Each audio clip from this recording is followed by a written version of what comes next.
और बड़ी जानकारी आपको दे दें कि बीजेपी आज पश्चिम बंगाल में घोषणा पत्र जारी करेगी। बड़ी जानकारी दे दें कि अमित शाह रहेंगे मौजूद। 23 और 29 अप्रैल को होगी वोटिंग। बड़ी जानकारी निकलकर सामने आ रही है पश्चिम बंगाल से जुड़ी हुई। बीजेपी, कांग्रेस और टीएमसी समेत अन्य दल अब बंगाल और तमिलनाडु में अपना प्रचार अभियान को और भी धार देना शुरू कर चुके हैं। 5 राज्यों के विधानसभा चुनाव के तहत गुरुवार को असम, केरल और केंद्र शासित प्रदेश पुडुचेरी में वोटिंग हुई और बंगाल में वोटिंग 2 चरणों में 23 अप्रैल और 29 अप्रैल को होने वाली है, जबकि तमिलनाडु में सभी सीटों पर 23 अप्रैल को वोट डाले जाएंगे। बीजेपी आज पश्चिम बंगाल के लिए अपना चुनावी घोषणा पत्र जारी करेगी और इस दौरान गृह मंत्री अमित शाह भी मौके पर मौजूद रहेंगे। और इसके अलावा अमित शाह पश्चिम बंगाल में भी लगातार जनसभाएं करेंगे और खड़गपुर में रोड शो करेंगे। वहीं पीएम मोदी गुरुवार को पश्चिम बंगाल में 3 बड़ी चुनावी रैलियां की हैं। उन्होंने असनसोल और सादी वीरभूमि में भी जनसभा की। पीएम मोदी ने बीजेपी की 6 गारंटियां दी है। साथ ही कहा कि मैं आपको एक और गारंटी भी देता हूं, जो अब तक जिन्होंने पश्चिम बंगाल को लूटा है अब उनका हिसाब होगा। और हमारे साथ इस चर्चा में जुड़ चुके हैं अबरल मलिक जी हैं, बीजेपी से प्रवक्ता हैं। उनसे जानते हैं कि कितनी तैयारी है। मलिक जी, बहुत स्वागत है आपका डेली 24 भारत में। जी बहुत बहुत धन्यवाद। मोदी जी कल थे पश्चिम बंगाल में, आज अमित शाह जी रहेंगे। कितनी तैयारी है बीजेपी की? जी नहीं, देखिए, जहां तक विषय एक तरीके से तैयारी का, तो पूर्ण रूप से तैयारी है, इसमें किसी रूप में दो राय नहीं है। और जहां तक विषय भारतीय जनता पार्टी की सरकार आने का प्रदेश के भीतर, तो निश्चित रूप से भारतीय जनता पार्टी की प्रदेश में सरकार बनेगी। इसमें किसी रूप में कोई कंफ्यूजन नहीं है, कोई फंडबाट किसी को नहीं होना चाहिए। और उसके साथ साथ जहां तक विषय एक तरीके से जो आरोप प्रत्यारोप की राजनीति विपक्ष के द्वारा की जा रही है, मैं समझता हूँ धरातल पे अगर देखा जाए तो पूर्ण रूप से माहौल भाजपा में है। भारतीय जनता पार्टी मजबूती के साथ चल रही है पश्चिम बंगाल के भीतर। और ममता दीदी की अगर बात कर जाए तो ममता दीदी, अगर डेवलपमेंट की बात की जाए, उसमें फेल है ममता दीदी की सरकार। और उसके साथ साथ पूर्ण रूप से लॉ एंड ऑर्डर की व्यवस्था में तृणमूल कांग्रेस फेल है।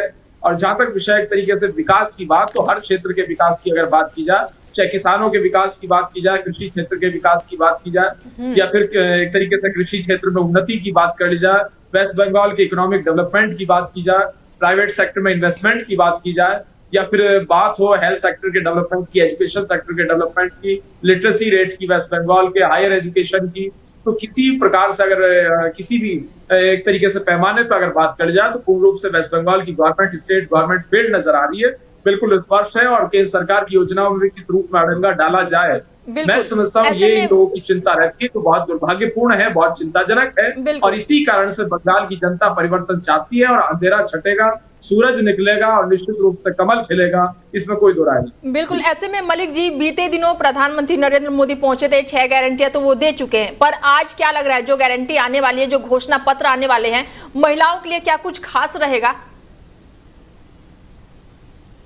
जी नहीं, निश्चित रूप से 100% खास रहेगा। और घोषणा पत्र की जहां तक बात होती है, तो घोषणा पत्र तो बहुत से राजनीतिक दल जारी करते हैं, सब राजनीतिक दल जारी करते हैं घोषणा पत्र, और कुछ भी उसमें लिख देते हैं जो कि उन्हें करना भी नहीं होता।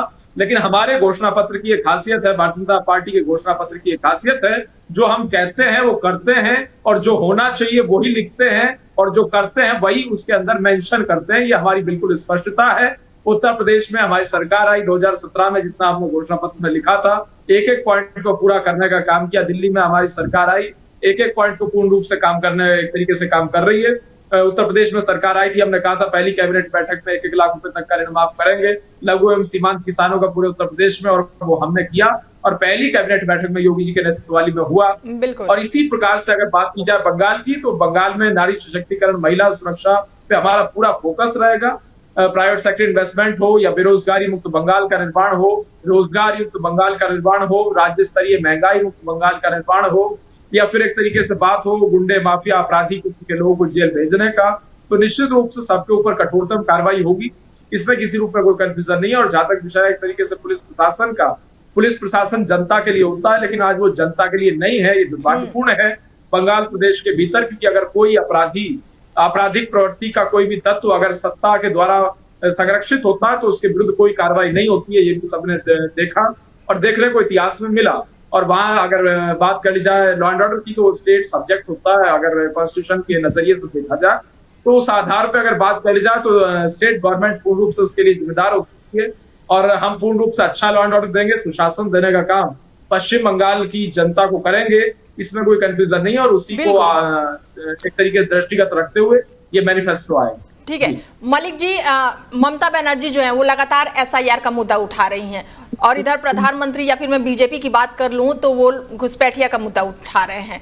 कितना कड़ा टक्कर मान रहे हैं, क्योंकि बहुत दिन नहीं बचा है, आने वाले समय में ही कुछ ही समय बचे हुए हैं चुनाव को देखते हुए, तो एसआईआर का मुद्दा कहीं ना कहीं हावी हो रहा है क्या बीजेपी पे? नहीं देखिए अनिता जी, अगर बात कर ली जाए, देखिए एसआईआर की बिल्कुल स्पष्ट है। एसआईआर की जो बात चिल्लाने का कुछ लोग काम करते हैं और एसआईआर चीखने का काम कर रहे हैं, तो इस देश में पहली बार नहीं हो रहा है। इस चीज को समझना पड़ेगा डीपली जाकर के, और इस चीज को स्पष्ट रूप से कम जान लेना चाहिए। अगर एसआईआर की बात कर ली जाए तो बिल्कुल स्पष्ट है, ये एक तरीके से शुद्धिकरण की अगर बात की जाए, इस देश में नवी बार हो रहा है। इस चीज को याद रखना चाहिए, नंबर 1।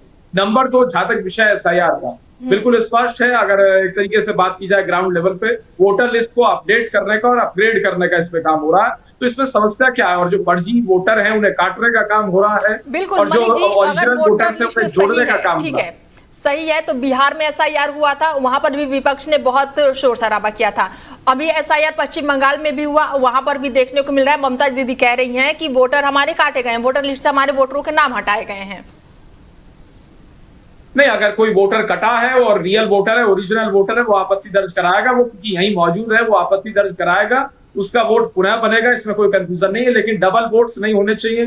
कुछ लोग मैंने ऐसे भी देखे हैं, और एक तरीके से बकायदा टीवी चैनल्स पे बैठ के मैंने उन्हें देखा है।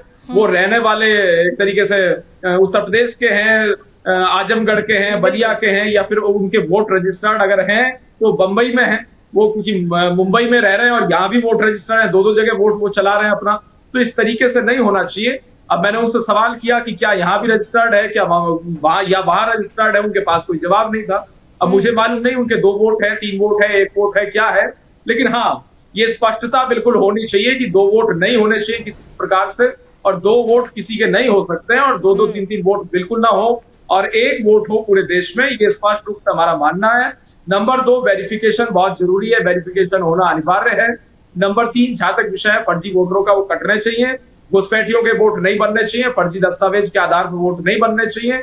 अगर किसी के फर्जी वोट बना है तो वो डंके की चोट पे कटेगा, कटना चाहिए, और इसमें विपक्ष को भी सहयोग करना चाहिए। और जहां तक विषय एक तरीके से रोहिंग्या घुसपैठियों का, या फिर एक तरीके से घुसपैठियों के फर्जी दस्तावेज का, तो कोई घुसपैठिया आके यहाँ वोट बनवाए और वो हमारी देश की सरकार को चुनने का काम करे, तो ये तो पॉलिटिकल सिस्टम को अनस्टेबलाइज करने वाली बात है। ऐसा बिल्कुल नहीं होना चाहिए। लोकतंत्र विरोधी, समाज विरोधी है।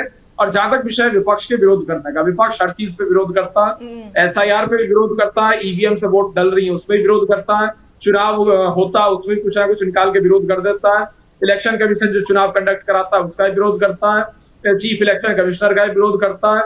तो विपक्ष का विरोध तो अपनी जगह है, मैं समझता हूँ उसमें अगर देखा जाए उसमें कोई लॉजिक नहीं मिलता, लेकिन विरोध जरूर होता है। तो मैं समझता हूँ आलोचना करनी चाहिए विपक्ष को, ये विपक्ष का अधिकार है आलोचना करना, लेकिन तथ्य आधारित आलोचना हो, एविडेंस बेस्ड आलोचना हो, तो बहुत अच्छा रहता है, वो स्वस्थ लोग तरीके से अच्छा।